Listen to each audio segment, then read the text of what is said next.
আউযুবিল্লাহ, আল্লাহর নামে, ঈশ্বরের নামে। আমাদের জাকাত নিয়ে আলোচনা করা দরকার আছে। জাকাত সব ধর্মের জন্যই সাগাদাকা জাকাত। তারা একজন মানুষ যারা ইনকাম করতে পারে, তারা যারা ইনকাম করতে পারে না বা সমস্যায় আছে, অর্থনৈতিকভাবে যারা অসুবিধাগ্রস্ত, তাদেরকে দান করতে হবে। তো এখন ইসলামে একটা খুঁটি জাকাত। এরকম হিন্দু ধর্মেও আছে দান, এরকম খ্রিস্টান ধর্মে এবং তাওরাতে অন্য বিধি ব্যবস্থাগুলোতে আপনার সদকা দানের কথা বলা আছে। এখন মুসলমানরা 2.5% বছরে মানুষকে তার সম্পদের থেকে জাকাত দেয়। দিলে তাদের সম্পদ পরিশুদ্ধ হয় বা সদাকা দেয়, জাকাত দেয়। সদাকা আলাদাভাবে তারা দেন। এখন আল্লাহ আসলে তাওরাত ইঞ্জিলে কিভাবে জাকাতের কথা বলছে? আল্লাহ তাওরাতে বলছে যে তোমরা মাসে ইনকামের 10 ভাগের 1 ভাগ দান করবে। তোমার আত্মীয় স্বজন, অভাবী প্রতিবেশী যারা থাকবে যেখানে, প্রত্যেকে তোমার 10 ভাগের 1 ভাগ মাসে ইনকামের দান করতেই হবে। এটাই জাকাত, এটা বাধ্যতামূলক। তুমি সম্পদ ইনকাম করতে পারছো কি, তুমি মাসে তোমার 10 ভাগের 1 ভাগ দান করতেই হবে। তাতে যদি কেউ 1 কোটি টাকা ইনকাম করে, তাকে 10 লাখ টাকা মাসে দিতে হবে। কেউ 1 লাখ টাকা ইনকাম করলে 10,000 টাকা মাসে তার জাকাত দিতেই হবে। এটা দিলে সে পরিশুদ্ধ হবে। এখন কেউ যদি জ্ঞানী থাকে, তাহলে জ্ঞানী, যেমন প্রফেটরা, নবীরা, তারা জ্ঞানের জাকাত দিয়েছেন। তারা জ্ঞান থেকে তাদেরকে আরেকজনকে দান করছে, কারণ জ্ঞানে তারা জীবন দিছে। তাদের কথার মাধ্যমে একজন মানুষ জীবন পাইছে।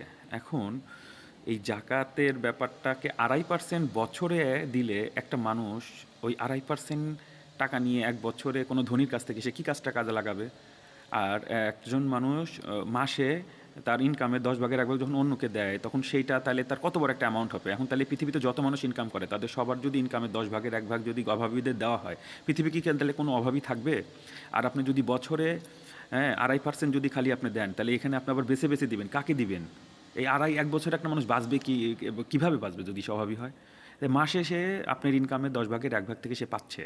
তাহলে ঈশ্বরের সিস্টেম কোনটা ভালো, কোনটা আসলে ঈশ্বর চাইছে? তাহলে কোরআনেও আল্লাহ এই জন্য বারবার জাকাতের কথা বলছে, কিন্তু কোরআনে কখনো আল্লাহ বলে নাই জাকাতের পরিমাণ কতটুকু লাগবে, কারণ আল্লাহ জানে, তার আগের কিতাবেই সে বলে দিয়েছে 10 ভাগের 1 ভাগ দিতে হবে।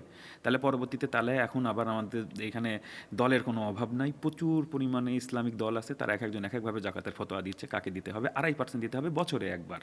তাহলে এটা কীভাবে মানে ইসলামিক হইল? ইসলাম যদি প্রকৃত কোরআনে আসতে হয়, তাহলে আমাদের আগের কিতাব বিশ্বাস করতে বলছে আল্লাহ। আমরা আগেও আলোচনা করছি সূরার বাকারাতে, প্রথমেই আল্লাহ বলছে এবং একাধিক জায়গায় বলছে, সূরা আল ইমরানে বলছে, এবং কোরআনে প্রত্যেকটা সূরাতেই আল্লাহ হিন্স দিয়েছে আগের কিতাবে সত্যায়নের ব্যাপারে। তাহলে আগের কিতাবটা আগে বাধ্যতামূলক আমরা মানলে আমরা জানতে পারবো যে 10 ভাগের 1 ভাগ আমাদেরকে জাকাত আমাদের দিতেই হবে। অ্যান্টি জাকাত, তা জাকাত, এখন সাদাকাত থেকে এই শব্দটা হিব্রু সাদাকাত থেকে জাকাত ওরা ব্যবহার করে, ওখানে 10 ভাগের 1 ভাগ ওরা দেয়।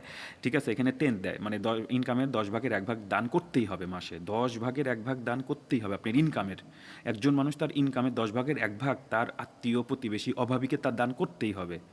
তাইলে যারা দুর্বল, যারা ইনকাম কম করতে পারে, তাহলে অবশ্যই তাদের অভাব হবে না, তারা অবশ্যই কোনো দুষ্কৃতিকর্ম করবে না, পাপ করবে না।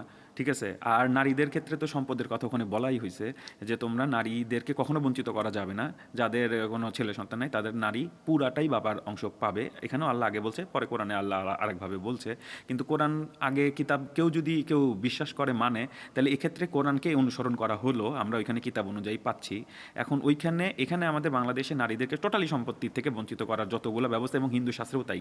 হিন্দু শাস্ত্রে তা বলা হয় নাই, হিন্দু শাস্ত্রে বলা হয়েছে যে আপনার হলো কুলাপ্পা নারী হিসাবে আপনাদের ওখানে আসছে, অথর্ব বেদে আপনারা পড়বেন, বেদে ওখানে বলা হয়েছে যে নারী, কোনো নারী সন্তান হলে তার মায়ের বাড়ি, তাকে একটা বাড়ি দিতেই হবে। তাহলে একটা নারী সন্তান বাড়ি পাবে, পুত্র সন্তান কিন্তু বাড়ি পাওয়ার কথা বলা হয়নি হিন্দু ধর্মে। সেখানে হিন্দু ধর্মেও দেখা গেছে যে নারীদের সম্পত্তি বঞ্চিত করা হচ্ছে। মুসলমান ধর্মের আগের কিতাবগুলায় আল্লাহ বলছে যে তাদের সমান ভাগে দিতে হবে। এখন ঈসা আলাইহিস সালাম কি বলছে? ঈসা আলাইহিস সালাম ইনজিলে বলছে যে তোমরা কেউ কি চিন্তা করে তোমাদের আয়ু 1 ঘন্টা বাড়াইতে পারবা? তাহলে একটু পরে কি হবে সেটাই যদি তোমরা না জানো, তাইলে তোমরা কি জন্য পরে কি হবা এটা নিয়ে এত চিন্তা করতেছো? ঘাসের দিকে তাকায় দেখো, ঘাসে লিলি ফুল জন্মায়, ছোট্ট ছোট্ট ফুল, কিন্তু যত সুন্দর। তার রাজা সোলেমানের সব পৃথিবীর, মানে রাজা সোলেমান পৃথিবীর সবচেয়ে বড় রাজা, তার ড্রেসের মতো, তার এত জাঁকজমক দিয়ে ড্রেস বানাইছে, সেটা ওই ঘাসের লিলি ফুলের মতন হয় নাই।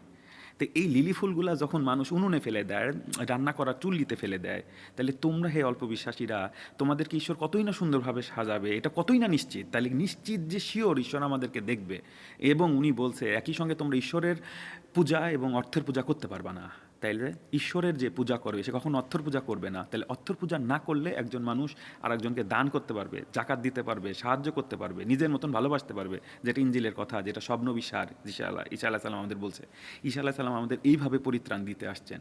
ইনি আমাদেরকে প্রত্যেকটা অংশে পরিত্রাণ দিচ্ছে, কিতাব অনুযায়ী দিচ্ছে, সোশ্যাল অনুযায়ী দিচ্ছে, আমাদের ভালোবাসা অনুযায়ী সে আমাদের দিচ্ছে যে আমরা কিভাবে ভালোবাসবো, কিভাবে আমরা আরেকজন মানুষকে তার ইনকাম থেকে 10 ভাগের 1 ভাগ। ঈশ্বর বলছে, ঈসা আলাইহিস সালাম বলছে যে তুমি আগে তার ভালোবাসো, অর্থ সম্পদে পূজা করো না।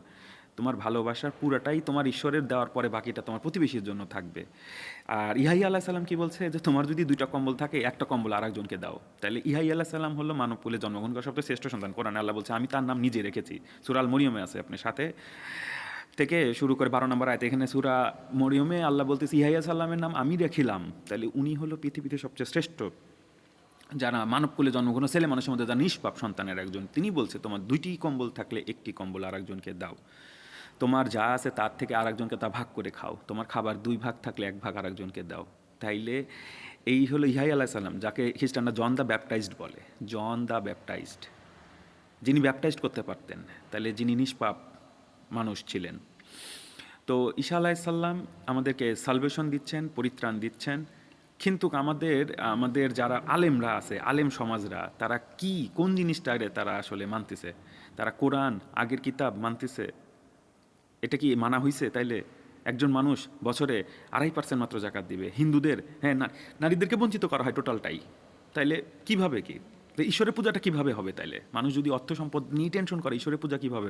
এই যে 10 ভাগের 1 ভাগ আসবে, একজন আরেকজনের সঙ্গে খাবার শেয়ার করে খাবে, মানুষ শান্তিতে থাকতে পারবে। কোনো পাপী তৈরি হবে না, পাপী নারীও তৈরি হবে না, পাপী পুরুষও তৈরি হবে না। তাহলে মানুষের অর্থ সম্পদ যেন নিশ্চিত থাকে, এই জন্য ধনীদের জন্য আল্লাহ দায়িত্ব দিছে যে তোমার আয়ের 10 ভাগের 1 ভাগ বা ইনকাম ক্ষমদের আল্লাহ দায়িত্ব দিছে, তোমার আয়ের 10 ভাগের 1 ভাগ মানুষকে দান করতেই হবে। এটাই জাকাত, এটাই হলো স্তম্ভ। তাহলে ধর্মের স্তম্ভ তো এরকমই হওয়া উচিত যে ইনকামের 10 ভাগের 1 ভাগ দিতেই হবে, যেন আর একজন মানুষ বাঁচে। তাইলেই তো প্রকৃত ভালোবাসা হলে ঈশ্বরের বান্দাদের, না? এটুকুই আলোচনা ছিল, আলহামদুলিল্লাহ।